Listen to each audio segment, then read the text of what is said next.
네, 오늘로 정말 딱 100일 남았습니다. 이제 100일 후면 새 대통령이 새로운 정책, 과학기술 정책도 선보이겠죠.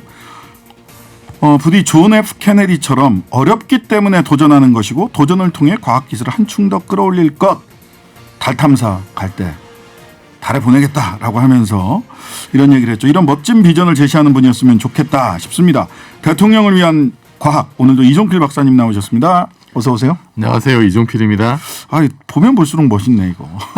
왜 이러세요? 존 F 케네디 본인 말고 존 F 케네디요. 착각했습니다. 존 F 케네디의 이 말은 참 멋있습니다. 어렵기 네. 때문에 도전하는 것이다.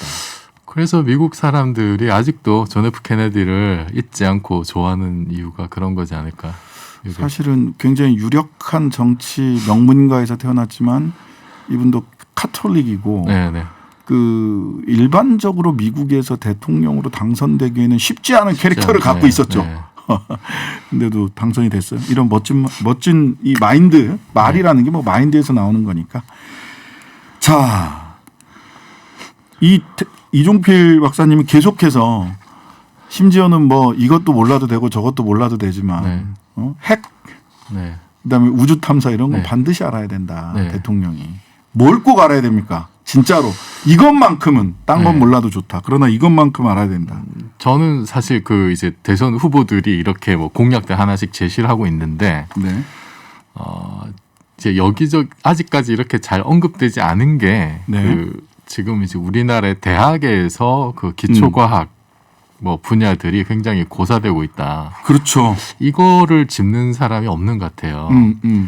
다들 이렇게 막 그 과학 기술의 어떤 찬란한 열매, 결과 이런 쪽으로만 관심을 많이 두고 뭐 연구원들의 처우 개선이라든지 뭐 대형 프로젝트라든지 네. 뭐 이제 이런 얘기는 많이 하는데 그리고 그렇죠. 그것이 뭐 얼마나 돈을 많이 벌어줄 거냐.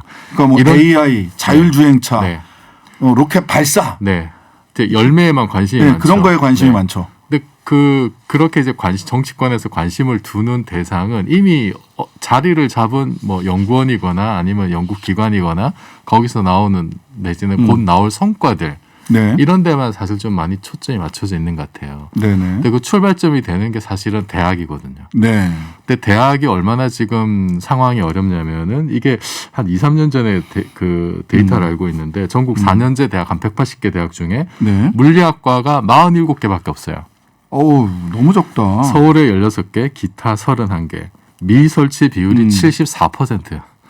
그러니까 4분의 1밖에 없어요. 4분의 1. 4분의 1밖에 없고 그다음에 화학, 수학, 생물학과가 없는 대학도 60% 이상이라고 합니다.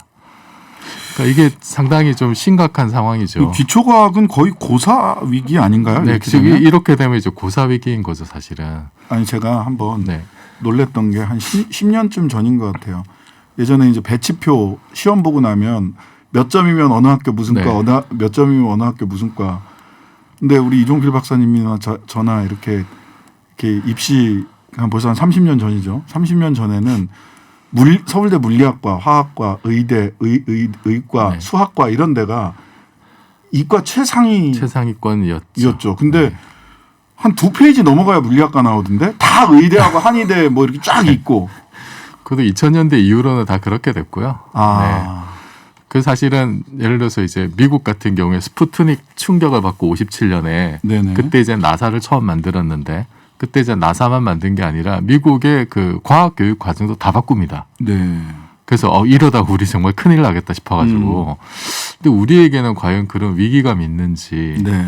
특히 이제 저는 그러니까 교육부에서 이렇게 현장에 필요한 산업계가 필요로 하는 인력 양성을 하도록 대학을 구조조정하는데 굉장히 푸시를 많이 하고 있거든요. 이게 과연 교육부가 할 일인지. 그렇지. 그건 산자부에서 할 일이지. 아니 저는 오히려 기업에서 만약에 대학이 산업계에서 필요한 인력 못 만든다 그러면은 네. 기업이 대학에 투자를 하도록 이렇게 그럼 좀, 돼요. 네. 네. 사실 투자도 꽤 하는데. 그 이제 교육부에서 이제 네. 그것과 관련된 어떤 제도나 뭐 네. 규제나 이런 거를 좀 이렇게 좀 합리적으로 완화를 해주고 네. 너무 교육부가 이렇게 통제를 많이 하고 있잖아요. 사실. 네. 좀 그래서 오히려 이렇게 기초과학 분야를 좀 보호하는 쪽으로 교육부가 좀 방향을 틀었으면 어떨까 싶어요. 예전에 공대 쪽은 건물이 누구누구 어느 기업 네. 대기업 회장이나 그 기업을 이 이름을 따가지고 네. 금방 올라갑니다. 건물이. 그런데 여전히 그 다른 나라에 비해서 아직은 그러니까 대기업의 기초과학에 대한 어떤 투자나 어떤 뭐 기여나 이런 것이 좀 낮은 수준이라고 해요. 근데 그러니까 공대 쪽 건물은 그렇게 금방 올라가는데 네. 자연과학 계열, 사회과학 계열은 네. 이 건물이 올라가는데 5년, 없죠. 10년이 걸리죠. 그래서 비놀리아 공법으로 짓는다 이런 얘기를 했었어요 예전에. 아직도 그대로네. 이 부분은 뭐 이렇게. 사실 아무도 지금 얘기를 안 하는 것 같아서 이게 네. 대학이 무너지면은 사실은 이게 싹과 뿌리가 다 없어지는 그러니까 거거든요. 무슨 얘기를 하냐면 소부장, 소재, 부품, 장비, 소부장을 제가 친구 중에 소부장 업체를 제조업을 하는 친구가 있는데 이 친구가 정부에서 대체 어떤 지원을 하면 좋겠냐라고 물어보니까 기초과학에 투자 좀 해줘라. 맞습니다. 소부장도 소부장 업체만 지원해서는 소부장을 개선해서 일본을 이길 수가 없다는 겁니다. 그러니까 그거는 이제 굉장히 긴급하게 취할 수 있는 조치인데 근본적으로 해결을 하려면은 네. 대학에서의 어떤 그 뿌리와 싹을 잘 보호를 해야 됩니다. 예. 대선을 100일 앞두고 예. 좀 이야기가 길었습니다. 우주로 못 가고 기초과학에 관한 공약 자체가 없습니다 지금. 없어요. 예. 네, 특히 대학에 대한 고민도 없어요. 네, 기다리겠습니다. 원자력 발전을 하면 좋으냐 마냐 이게 정치적 논리로 원전이 중단됐냐 안 됐냐 뭐 이 정도는 얘기가 되는데 그 얘기도 좀 정확치는 않은 것 같고요. 기초과학에 대한 이야기 대선 후보님들 좀 귀 기울여 주시고 반드시 공약을 좀 내주셨으면 좋겠습니다. 자, 지난주에 화성 가다가 말았죠. 화성. 네. 달까지 갔었고. 달까지 갔었고 네, 이제 화성으로 넘어가는 네. 중이었죠. 네. 예, 화성이 달 탐사가 달에다가 이제 아르테미스 계획이 지난주에 얘기했던 게 네. 전진 기지를 만들어서 네. 이제 행성으로 화성으로 위성이잖아요. 네. 예, 달은 네. 여기다 전진 기지를 만드는 게 아르테미스 계획이다. 근데 네. 달에만 가는 게 아니라 여기를 기점으로 해서 어딜 가자. 네. 이게 처음 대상이 되는 데가 화성인데 네. 제가 무식하게 물어보면 영화 마션에서처럼 화성 가면 네. 감자 기를 수 있나요? 뭐 원리적으로는 가능하죠. 아, 가능합니까? 네.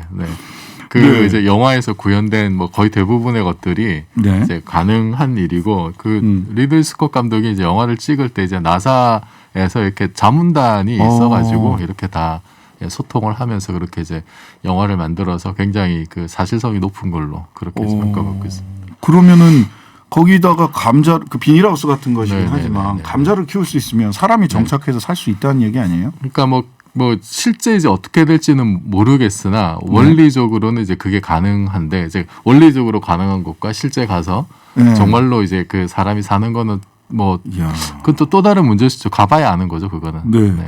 일단 그 마션 봐도 대기가 네. 굉장히 희박하다. 지구의 100분의 1 그럼 네. 숨쉬고 살 수가 없네. 공기가 있어야 되겠어요. 예, 네네. 공기를 만들어내야 되고 뭐 그래서 이제 화성 전체를 아예 테라포밍을 하자 뭐 이런 얘기도. 테라포밍? 화성 전체를 이렇게 둘러싼다 이런 얘기입니까? 이제 그 행성 개조라는 거죠. 네. 인간의 상상력이란. 네. 행성 개조를 위해서 핵무기 터트리자 이런 계획도 있어요. 아, 진짜? 와, 심한데? 근데 그 희박한 대기의 또 대부분 97% 정도는 또 이산화탄소예요. 그러면은 뭐 굉장한 과학기술 역량이 투여돼야 거기서. 네. 그러니까 그래도 어쨌든 화성은 암석형 행성인데다가 암석형 행성이 네. 있고 네. 기체형 행성. 행성. 네, 기체형 목성 같은 행성은 경우. 뭐 네. 발을 디딜 수가 없는 거죠. 네. 그리고 그 금성 같은 경우에 암석형 행성이지만 뭐 지옥불 같은 뜨거운 온도여서 그렇구나. 그나마 화성은 이제 뭐 평균 기온이 영하 60도? 그 영하 정도면 60도, 뭐 그 정도면 다른 얼마나- 어떤 천체에 비해서는 굉장히 좀 친화적인 생명 친화적인. 그러면은 인류가 화성 탐험을 하기 위해서 많은 네. 그러니까 영화도 SF 영화도 화성 소재로 한 영화가 많아. 화성 그쵸. 침공 뭐 이런 네, 영화부터 네. 시작을 해가지고 그 마션도 화성이 그렇고요. 역사적으로도 아주 오래 전부터 이렇게 인간에게 좀 이렇게 영감을 많이 줬어요. 이게 마르스가 전쟁의 신이잖아요. 그렇죠. 붉은 행성이라서 이게 예. 토양에 이제 산화철이 많아서 그런 건데 네. 그래서 이제 그것 때문에 좀 피를 연상시킨다고 해서 이제 전쟁의 신으로 이렇게 됐었고 과학의 역사에서도 케플러가 행성 법칙을 발견할 때 화성 궤도가 굉장히 중요한 역할을 했었고. 그래서 어떻게 미국이 굉장히 주도적으로 화성에 네. 탐사를 하려고 했었네요. 어떤 역사들이 있나요? 그 화성 이제 탐험. 메리너 시리즈가 있는데 메리너 탐사선이 사실 그 최초로 이제 행성 탐사에 나섰던 우주선인데 이게 64년에 화성을 근접 통과합니다. 네. 근접 통과하면서 이제 영상을 전송했고 이게 타 행성에 대한 최초의 근접 표면 영상이었고요. 오. 그리고 소련에서 이제 마스 2호, 마스 3호를 71년에 이제 잇따라 발사를 하는데 근데 이게 그 착륙은 이제 하다가 이렇게 2호는 이제 표면과 충돌해 버렸고 3호는 연착륙을 했는데 이제 그다음 교신이 끊겨가지고 뭔가 이제 의미 있는 영상이 오진 않았어요. 네네. 그래도 어쨌든 2호는 최초로 화성에 도착한 인공물로 이제 기록이 돼 있고, 네. 예, 3호는 최초로 화성에 연착륙한 우주선이고 네. 그 이후로 이제 그 미국의 바이킹 1호가 75년에 이제 제대로 착륙을 해서 사진도 보내고 이제 그렇게 했었죠. 네. 그 최근에 보니까 작년인가요? 재작년인가 그 이 화성에 이 돌돌돌돌 움직이는 네. 탐사차 로버, 네, 로버가 네, 화성을 지금도 다니고 있는 네, 건가요? 지금도 다니고 있죠. 그리고 헬리콥터도 떴다. 네. 드론이라고 해야 되나요? 그 이제 작년에 사실 이제 화성 탐사선이 이제 몇 개 갔는데 미국이 보낸 게 이제 퍼서비어런스, 그다음에 중국이 이제 텐원이라는 그 화성 탐사선을 보냈었고, 그다음에 그 아랍에미리트 UAE가 아말이라고 하는 갑자기 등장하네. 예, 위성 그 화성 궤도선을 보냅니다. 아. 착륙하는 건 아니고.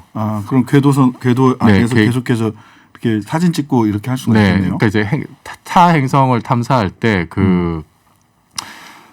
그 궤도선을 보내는 경우가 있고 이제 네. 위성이 되는 거죠. 네네. 그 다음에 실제 표면에 착륙해서 네네. 뭔가를 조선 착륙선을 보내는 경우가 있는데 네. 그들의 콤비네이션이 되게 중요하거든요.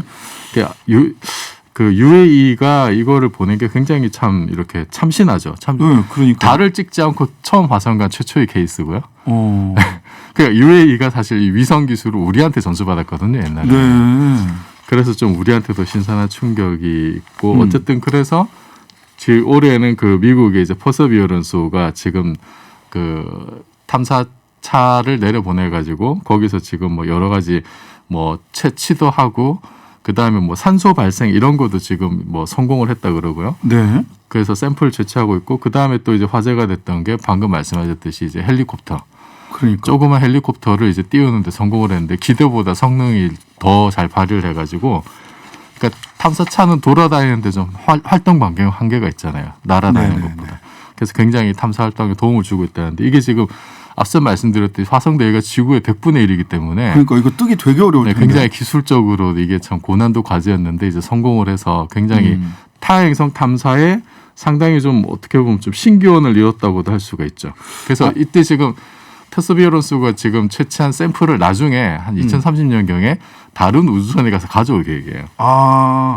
아니 뭔가 느낌이 이 차는 돌돌돌돌 다니고 네. 퍼서비어런스 탐사차 그다음에 헬리콥터 드론이 떠서 이렇게 돌아다니고 또 이렇게 누군가 다시 다른 비행체가 가서 채취한 샘플을 갖고 온다. 네. 무슨 고생명체의 흔적도 있다. 이런 얘기도 있던데. 그리고 지금 이제 퍼서비어런스 미국에서 그 보낸 주로 탐사선이 하는 게 네. 계속 이제 생명의 기원이 있느냐 그 흔적들이 있느냐 그렇죠. 찾아보는. 화성에 네. 외계 생명체가 있느냐 말하자면 네, 그런 걸 이제 보고 싶은 건데 사진에 보면 이렇게 머리 큰 화성인 그런 애들은 없는 것 같고요. 뭔가 좀 뭐 미생물이나 이런 흔적이라도 지금 보려고 하는 건데 네. 퍼서비어런스가 본 게 뭐 예를 들어서 삼각주 옛날에 뭐 있었던 것 같은 삼각주 그런 그럼 물이 흔적 같은 거. 흘렀었다는 거잖아. 그러니까요. 그러면은 그 동네의 암석을 잘 보면 암석이나 지층이나 이런 거를 잘 보면 뭔가 생명의 직간접적인 흔적을 찾을 수 있지 않을까. 네. 이제 그런 걸 하는 거죠. 바람 소리도 한번 네, 그런 방송이 것도 됐었어요. 이렇게 채취해가지고 뭐 이렇게 보내게 됐었죠. 그 희박하지만 어쨌든 기압차가 있어서 네. 고기압에서 저기압으로 이렇게 바람이 대기가 흘러가고 그게 소리가 날 정도로 뭐 이렇게 뭐 모래 폭풍 뭐 이제 이런 것도 이제 네 불기도 하고. 뭔가 이 뭐 돌돌돌돌 돌아다니고 뭐 날아다니고 채취하러 가고 이러니까 약간 월이라고 하는 애니메이션 있잖아요. 네. 그래 돌돌돌돌 돌아다니는 네. 로봇 뭐 그런 그림이 떠오르기도 어쨌든 뭐 하고. 대단한 이게 사실 미국은 75년에 지금 탐사선 내려갔는데 예. 예를 들면 유럽에서도 이렇게 탐사선 시도를 했었거든요. 궤도선 네네. 탐사선. 네. 뭐 2003년에도 보내고 2016년인가 그때도 보내고 뭐 마스 익스프레스, 엑소마스 이런 계획으로 보냈는데 네네. 착륙선 둘 다 실패했어요. 아. 특히 2016년 같은 경우 제가 이제 인터넷에서 생중계를 보고 있었거든요. 네. 근데 빵 터졌어. 근데 이게 지금 착륙선이 내려가고 있다고 다들 좋아하고 막 박수치고 난리였는데 네. 좀 지나니까 통신 두절됐습니다. 네네. 실종됐어요, 그러고는. 아, 그러니까 지금- 이게 굉장히 어려운 겁니다. 이게. 그러네요. 지금 유튜브 보시는 분들은요, 퍼서비어런스 탐사차가 보내온 사진, 그 다음에 퍼서비어런스 탐사차도 지금 떠 있습니다. 이런 게 지금 화성 표면을 돌아다니고 있다. 네. 오, 너무 재밌습니다. 지금 현재 이제 그 전에 갔던 큐리어시티호도 돌아다니고 있고요. 예. 중국에서 보낸 그 화성 그 탐사차 이름이 주룽이에요. 아, 차가 또 있어요. 네. 그러니까 나머지 퍼서비어런스 말고도 네. 큐리오서티, 그 전에 주룽이. 갔던 네네네. 오, 그래서 얘네들 돌아다니고 있습니다. 여기 만나서 인사도 좀 하고 그럴 것 같아요. 아, 착륙 동네가 좀 달라가지고. 착륙 동네는 다르다. 아, 너무 재밌습니다. 네. 그럼 벌써 거기 가서 탐사차가 3개가 돌아다니고 있다는 지금 거네요. 네네네. 야, 근데 이렇게 화성이 가장 가까운 행성이라서 그럴 수도 있는데 그 관심을 보이는 또 다른 이유가 있나요? 그러니까 그 아까 화성이 이제 그 금성 같은 경우에는 이게 그 태양까지 거리가 지구 거리의 0.7배 정도고 네네. 화성은 1.5배거든요. 네네. 네, 그러니까 금성 화성이 이제 제일 가깝고 아까 말씀드렸듯이 화성이 그나마 좀 이렇게 친생명적이고 그리고 화성 크기가 지구의 한 2분의 1 정도 되는데 네네. 여기서 어떻게 일단 뭐 생명이 있느냐 없느냐 이게 일단 사실 가장 좀 중요한 관심사이고 네. 그 다음에는 정말 우리가 여기 가서 좀 어떻게 살 수도 있지 않을까 이제 이런 기대감이 있는 거죠. 그 네. 일론 머스크의 스페이스X가 일론 머스크가 지금 그거 하려고 하는 거잖아요. 2030년대 30년 초에는 유인 탐사선 보낼 수 있을 거다 이렇게 얘기를 하고. 나사는 그렇게 얘기하고 있는데 스페이스X는 2026년쯤에 100명 보내겠다 지금 이러고 있어요. 자, 다음 주에는 화성 이외의 다른 행성 탐사, 외계 지적 생명체 탐사하는 이야기 들어보도록 하겠습니다. 벌써 끝났네요. 네. 내일 뵙겠습니다.